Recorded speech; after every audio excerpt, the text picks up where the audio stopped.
Hello, everybody. I'm Ray Maietta, president of ResearchTalk. Today, we have another edition of ResearchTalk's Qualitative Conversations. We have two guests with us today who will be talking about a course they're offering at our Qualitative Research Summer Intensive this July. And those guests are Lesley Bartlett and Fran Vavrus, and we will have each of them give a little bit of a more detailed introduction in just a bit. But I wanted to let you know also that with us is Paul Mihas. And Paul, if you wanted to just do a short introduction of yourself, that would be great. Thank you. Thanks, Ray. I'm Paul Mihas. I'm a qualitative researcher and consultant at the Odum Institute at UNC in Chapel Hill, and I've also been with ResearchTalk as a consultant since 2001. Thank you, Paul. And also with us is ResearchTalk's qualitative research specialist, Jeff Petruzzelli. And Jeff, if you want to do a little bit of an introduction of yourself, that'd be wonderful. Sure. I'm Jeff Petruzzelli. I've been with ResearchTalk, as Paul just said, since 2001 as well, and happy to be here. Thank you both. So let's go ahead and learn a little bit more about each of you. I guess we'll go alphabetical order by last name, but Lesley, if you don't mind, just giving everybody an introduction to yourself, and then we'll pass off to Fran. I'm happy to do that. Hi, everyone. I'm Lesley Bartlett. I'm a professor in the Department of Educational Policy Studies at University of Wisconsin-Madison. And I also work half-time as an associate dean of regional, international, and language studies in the international division at UW. Wonderful. Thank you so much, Lesley. Hi, Fran. Hello, everyone. My name is Fran Vavrus, and I'm the Vice Provost and Dean of the International Division at the University of Wisconsin-Madison, which is also my alma mater. I did my PhD here a little while ago, and that was in education and African studies. And it was also one of the places that I learned quite a bit about qualitative research, which I've been practicing for nearly 3 decades now. Wonderful. Great. So the course that you're co-teaching with us at this summer's event will be offered July 24th and 25th. It's titled Doing Comparative Case Studies. And the two of you have a wonderful license and permission to be helping folks facilitate their journeys in this regard, not just in your teaching, in your practice, and also in your writing. And I just wanted to first ask you both to just tell us a little bit about the journey of establishing your expertise and, kind of the things that kind of have brought you to the place of putting together what you'll be presenting to folks on these 2 days. I'm happy to start with that question. Lesley and I were professors together at Columbia University's Teachers College when we first began as assistant professors. And we started teaching together a doctoral seminar. Many of our students in this seminar were interested in policy studies, qualitative research, and case study research, but they were finding it a bit frustrating because the way that case study research is often taught is a little bit confining. Some of our students wanted to work across multiple sites. Many of them are very interested in relationships between local phenomena and national and sort of global trends in education. Some came at their projects quite historically. And so we found that in this seminar, Lesley and I were giving similar forms of advice to our students, kind of like be radical and let's break out of this mold. And there are other ways of conceptualizing and designing one's study. So over time, we realized that there was sort of a method to our madness. And we had an opportunity to work together on a journal article, I think back in 2006, perhaps 5 or 6. And that turned into an edited book that several of our doctoral students contributed to, showing the possibility of a different way of doing case study research. And then that led to a book that looks a little bit more like a textbook on how do you do comparative case study research, and then additional books and so forth. So that's my recollection of how we got started. What would you say, Lesley? Yeah, I think that captures it really well. Just would emphasize the point Fran made that a lot of this was thinking we did in partnership with graduate students that we were lucky to work with at the time. And so I think their designs and their work really gave us a lot of food to try to think about how to revise and refine the framework. And that was very beneficial to us. I love that co-generation with them and the urgency as they have projects on the table that they're co-developing. The words you're using are just great. The confining, we find that a lot of folks doing qualitative start from a posture where they find themselves kind of confined. So it seems like part of what you facilitate with people is, learning the permissions they have to, what makes sense. Yeah, if I could just add to that, I think one of the things that really prompted this entire line of work was the fact that, on the one hand, when you read the literature on case studies, it all talks about bounding the case. And on the other hand, most good work in qualitative methodology talks about how qualitative research is emergent and that you have to, as you collect data, refine the research design and refine your tools. And so there was this fertile tension between those two things that I think really drove a lot of the thinking that's represented in that methods book. That's beautiful. I love the expression fertile thinking. We talk in our work at ResearchTalk about how the data is directive and giving people permission to accept that. And, it's, if we did think that we could figure it all out right away before we even stepped into interaction with people who are living the experience we're trying to understand more, that would be a miracle, wouldn't it? I actually don't think it would be as nearly as much fun and interesting keeping us moving. So we'll include at the end of the video a slide that shows people the books that you've referenced and how to get them. But I didn't know if there was any that you wanted to feature for us now before we move more deeply into the conversation. This is a copy of our most recent book, Doing Comparative Case Studies and New Designs and Directions. This is an edited book, which once again showcases research by some of our former doctoral students who are now in a wide range of professions, as well as other colleagues from around the world who have used comparative case studies. I think Lesley and I both have been tickled by some of the messages we get from people in engineering, in nursing, in all of the social sciences as well, saying, we have found your work very helpful. Actually, just yesterday, a colleague in Norway sent me a message about something and then ended, oh, by the way, I have found your work with Lesley Bartlett to be extremely helpful in developing some of the work that this person has been doing in policy studies. So we do find that people in a wide range of fields are able to use this a way of thinking about comparative work. It's not confined to our field of comparative education, not in any way. And that's so powerful. So many folks wonder about that, and people come to the classes and say, oh, the person teaching has a real medical background. I don't know if that'll work. But really, when we think about doing proper research methodology, by necessity, right? Good methods, good work in comparative case study is something that's invited regardless of discipline. Yeah, the theories and the practices that you put forward are, really good practice regardless of discipline. The other thing that's really been really powerful for us in learning about your work, you mentioned the international appeal, but also the importance of thinking globally is another piece that we've been attracted to. And that's another important element that you bring into the work, isn't it? It certainly is. So we come out of a field of comparative and international education. So many, but not all of our students, our graduate students, had international projects in mind. But some of the work that's showcased in this new book, as well as in other volumes, has been solely done in the United States. Really great work on reading policies and supplemental schooling programs and so forth. So the international component is one that I think is valuable, but it's not a necessity. So when we think about we talk about three axes of a comparative case study: the horizontal, which would be like looking at similar sites, let's say multiple NGOs or multiple schools or multiple hospitals.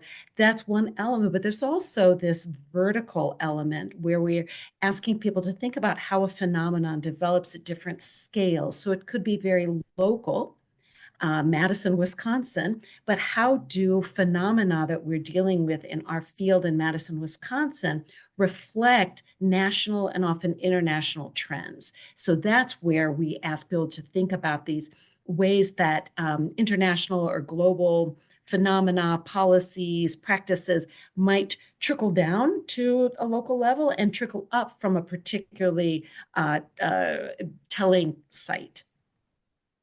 So you mentioned three axes, right? The horizontal, the vertical, and the transversal. So that is one where we look at how a phenomenon has developed over the course of time. There's so often an antecedent to what we're examining in the present. And this is another sort of criticism that we've had of traditional case study work. It's often designed to look solely at what is happening today. And we've encouraged folks working with us and using this approach to think how something has come to be the way it is today. Almost like, comparison between 2025 and 1965, for example. And so that is often like helping people set up the context to their study of the present. But in other cases, that is the most important comparison, today and a moment in the past. So that's what we call the transversal axis. It's beautiful, the combination. Paul, you and I have an expression we use when we understand qualitative data to break artificial linearity. And so much of the ways people think about ideas are these linear fashions. And of course, causal research where one arrow A leads to B, like, well, a little more dynamic. But I really hear in those three axes, it just feels so much more multidimensional.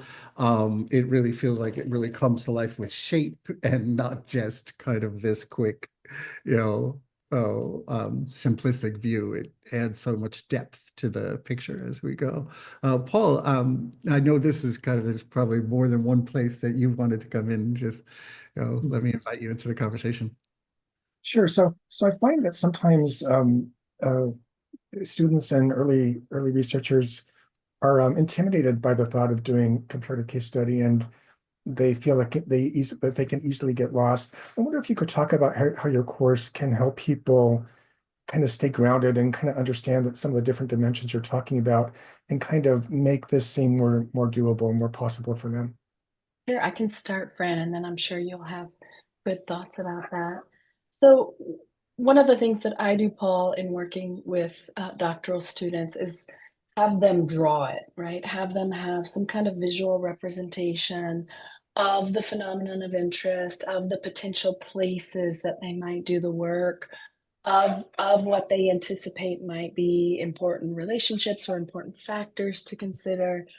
And so that kind of visual representation, I think, can really help. In that, one of the kinds of figures we often use is the three axes, but understanding that it's very common for someone to use one or possibly two of the axes as the predominant ones, and the others become more background. And so we're very clear about that. That might be the postdoc project, or that might be a later subsequent project that you do. Even sticking with one or two of the axes, though, there are lots of decisions to be made, as there are by any qualitative researcher doing any project, about how far to go, when to stop, how do you know when you have enough, all these questions about the scope of the study. And so we talk through a couple of the questions they can ask themselves about when they think they've reached saturation for a site, or what are some of the importance, for example, of stopping periodically to do some data analysis and really understand what you have and what's missing to substantiate the primary claims that you're developing. So there are, a list of questions that scholars can ask themselves as they develop these. And we've developed those in recognition of the fact that any qualitative researcher, and certainly anyone using comparative case study, is going to have that moment of feeling like, when do I stop? What are the edges of this inquiry? Excellent points, Lesley. I would say that part of our task as educators is often encouraging those with whom we work to scale back their projects. It's the first semester doctoral student marches like, I'm going to work in 3 countries and 10 schools, and I'm like, whoa, that's wonderful as a lifetime project. But at this moment, let's think about something that is realistic in terms of time, financial resources, and really how to tighten up the intellectual inquiry, because those do go together. And so we have had, former students and other folks let us know that I actually did what you suggested for my, master's thesis or doctoral project or something. I did this part of what I hope will be a bigger project, and now I'm a postdoc or I'm an independent researcher and I'm doing the next phase of it. So I think that's absolutely possible. Also, our 2017 book, which I do not have handy, the Rethinking a Case Study Research, we end each chapter with guiding questions that we've been told by a lot of folks who've used the book that those have helped them to gain confidence in embarking on a comparative case study project. And some of those questions are intended to have people think whether they need to include all of these elements right now, or whether one and possibly two of these axes might be sufficient for the project at hand. Just quickly, one of the other things that I say to the students I work with is that we really need to be thinking about comparison as an important but widely underutilized validity tool in qualitative research. I'm so sorry. And so if, for example, you've done a study at one site or even at 2 sites, it might behoove you then to do a much shorter period of field work in a 3rd site that differs in important ways, to see the extent to which what you found in these 2 sites holds in a new site. It doesn't need to be the kind of depth or breadth of that original study, but it is a really important tool for us to think about to what extent our findings generalize to other places, and if they don't, why they don't. And that's one of the things we'll talk about in this course, is the importance of that kind of comparison as a validity tool. There's such a beautiful combination that you're putting forward of wise methodological theory, principle, but also with a practical edge. And people don't realize that connection. So when I'm listening to the two of you and you're talking about decision making, one of the things people seem frustrated with, especially something like comparative case study, is how do I make those decisions? Where do I make them? Where do I make those cuts? And then thinking about things like scope. I love this line, to tighten up intellectual inquiry. We think a lot when we put together the intensive about the experience of the individual person in the class. And we have this expression we use: if they take the class, what will they do differently when they return to their desk? And I was just wondering, I mean, you've already given such great, really vivid, detailed ways. I love, Lesley, when you were talking about having students draw it. And that, just hearing that, I imagine, frees a student to think, oh, I don't have the pressure of having to put it in words right away, and, giving these multiple tools. So when you think about the idea of someone going through your class the 24th and 25th of July, and then, having an opportunity to implement what they've learned from you, what do you envision them kind of adapting and picking up for their own practice after they've spent 2 days with the two of you? We hope they'll be exhausted intellectually.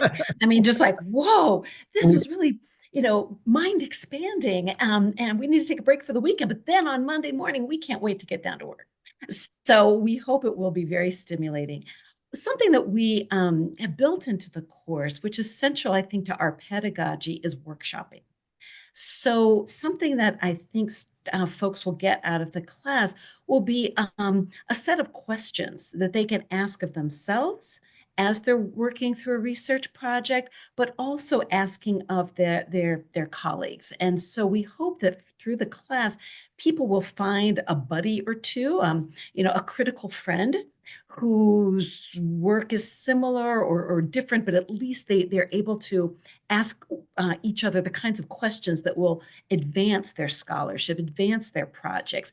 And so sometimes at the beginning of a semester, I notice that the questions that our students ask one another are very broad, and often they're hesitant to be even slightly critical. Like, it's a great project. And like, and so we try to model what it looks like to ask critically constructive questions.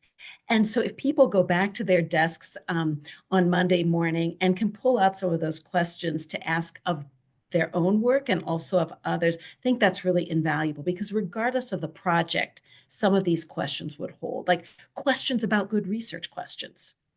What does that look like? Questions about the feasibility of a study.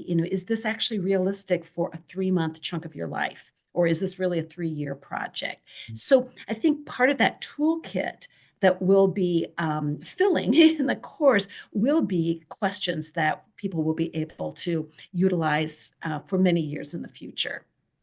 I would just add to that, I think one of the big takeaways that people, I hope, will have to chew on for some time is a conversation about different logics of comparison and how they map differently onto different research questions and different research designs, and that might bring some clarity to them about whether they use comparison, why they use comparison, and how they use comparison. I think those would be, that's something I hope people walk away from our workshop with. And again, it's just another great example of this intersection of the practical with the principled. So it's beautiful. Jeff, for you, let me invite you into the conversation. Yeah, I think staying on this topic of kind of takeaways from the course, you'll see we get a pretty broad range of participants in these summer intensive classes. So you'll get people that identify as sort of beginners, while other people are more experienced. Some people might be in between. So I'm just wondering, for people that are experienced, that have done case study research before, have worked with different types of projects where they do comparative or other types of case studies, what would be sort of new knowledge or takeaways for somebody that's a little more experienced in this area? I can begin, and Lesley certainly jump in. I think one thing that even the most people who are really experienced with case study research will take away, or I hope they will, is an emphasis on process. We're really big on thinking about kind of comparison and research design as a process, and not as focused on what comes out the other end, but how are people employing, as Lesley put it, different logics of comparison at different points in their project. And that's not a way of thinking about case study research that most people have engaged in prior to encountering the comparative case study approach. So I think that's one area. Also, we want to design the class so that there's ample opportunity for those who are coming in with perhaps a project pretty well defined to meet with Lesley or Lesley or I independently. We might be able to break away during the course and just have some time for input on a project that's a little bit more advanced. So we'll assess, where folks are at. Well, hopefully we'll have a sense of that before the class, so we can tailor the activities to the level of people in the class. We would not just walk in without any prior knowledge of where people are at and teach the same kinds of things, to someone who's if 3/4 of the class has never done this kind of work before, we're going to structure things rather differently than if we have 60-70% of the class who is well on their way with a project that they've already begun. And I would just add to that, my experience has been that researchers often They define comparison in very specific ways that are sometimes quite aligned with their disciplinary training, but they're often not aware of how narrowly they define comparison. So, for example, if I'm talking to, a quantitative sociologist as opposed to an economist, as opposed to a comparative political scientist, they all have very different understandings of comparison that are often quite orthodox. And there are a lot of assumptions built into that. And so I think people who, even if they're more advanced as researchers, I think it can really benefit people to line up those understandings of comparison and compare them, right? Think about, what are the assumptions I'm making here? How are these beneficial and how might they be limiting? How else could I think about this? What are the other possibilities? And in fact, in our most recent edited volume, there are a number of very skilled and more senior researchers who are doing that. And then also people in that book who are really thinking through some of the challenges of comparative case study in a way that was certainly very fruitful for us, and I think fruitful for those individual authors as well. So I think there could very well be methodological insights that develop for those more advanced scholars during the course of the workshop. Those are, yeah, truly empowering points. Another thing that we find when people choose what course to take, they get very practical, and they may see doing comparative case studies and think, it's not on my agenda. I'm not doing a comparative case study. But yet, sitting here now and hearing you both think about the course and having reviewed what you put forward in writing, even though the course is clearly doing comparative case study, we've talked a lot as a group about how any qualitative researcher probably should take this course, even if they never will do something in the name doing comparative case study. So if you think about that, why could somebody benefit from taking the course with the two of you, even if they don't have a project on the table right now under the name doing comparative case study? How could it help them in their future as qualitative inquiry expert? Yeah, I have thought about this a good bit. We often, at least in the field of education, we use case study, but we use it in a very ill-defined way. And so it sort of means everything and nothing at the same time. So I think this course will be a chance to think through case study itself and what that means and how it could be differently set up and how it should be set up for a certain line of inquiry or a certain set of questions. And then in addition to that, how comparison in whatever form might benefit that case study research. And so I don't think no one needs to do a full-on 3-axis comparative case study in order to benefit from thinking through the elements, the critique of case study research and the elements of comparative case study that we outline in the workshop. And I think lost among many qualitative practitioners is that comparison is vital to any qualitative work we're doing. Yes. So really expanding that. And I love the way you talked about how the meanings of that can be disciplinary specific, can be narrow, and folks don't even realize that. So there's so much about comparison in general that will really broaden people's ability, not just to think about comparison, but to use it as a tool. It's great. Yeah, I just wanted to add, if I could, Ray, that Lesley mentioned validity earlier. And I do think that thinking about comparative case study, a course like this one on comparative case study, is important for those who want to speak to audiences that might be influencing change in some way. So I'm thinking about policymakers, but not only those groups. And sometimes there's a critique of qualitative research where, sometimes we do this to ourselves as researchers.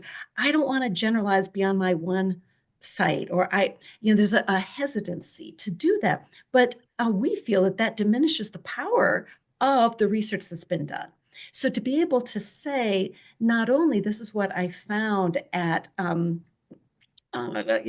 engineering program X, But when I looked at programs Y and Z, there were some commonalities, or there were some differences. And here's how I explain it with this kind of horizontal, I'm even using that's horizontal comparison across, 3 engineering schools. I don't believe that diminishes the qualitative meaning-making element of a research project. If anything, we're then able to speak to audiences that might not be as persuaded by a study of one site alone. So this is, I think, a very important part of qualitative research. So it's that ability to generalize, perhaps not to every single engineering school in the world, but certainly beyond a single one. And that is especially important when we want to speak to audiences outside of academia. That's wonderful.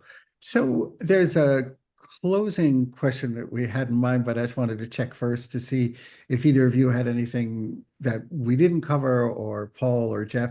And then the closing is just kind of asking for kind of a short anecdote or story of someone you've worked with or in your own that was kind of a valuable lesson for people to think about case studies. So that's what we'll close on. But let's just first kind of invite a little bit if anybody has any other thoughts. If not, we'll go right to the closer.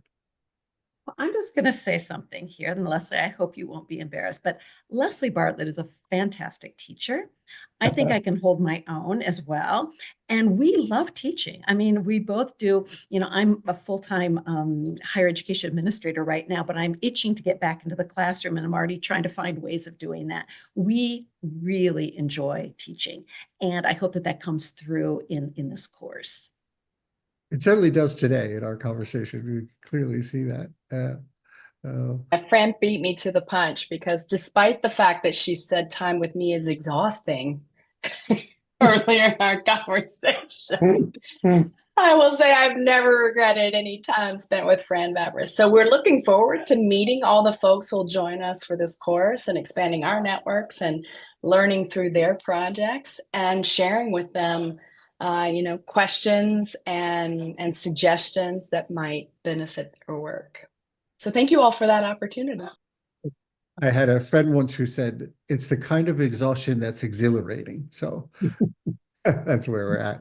So do either of you have a story or an anecdote of, here's a cool lesson learned, just a tidbit to close? If each of you do, that would be great. So it's kind of like, here's something I realized that was helpful. Well, Lesley, what comes to mind is quite an ambitious project that we undertook with a group of graduate students from the United States and colleagues in Tanzania, which resulted in a book called Teaching Intention.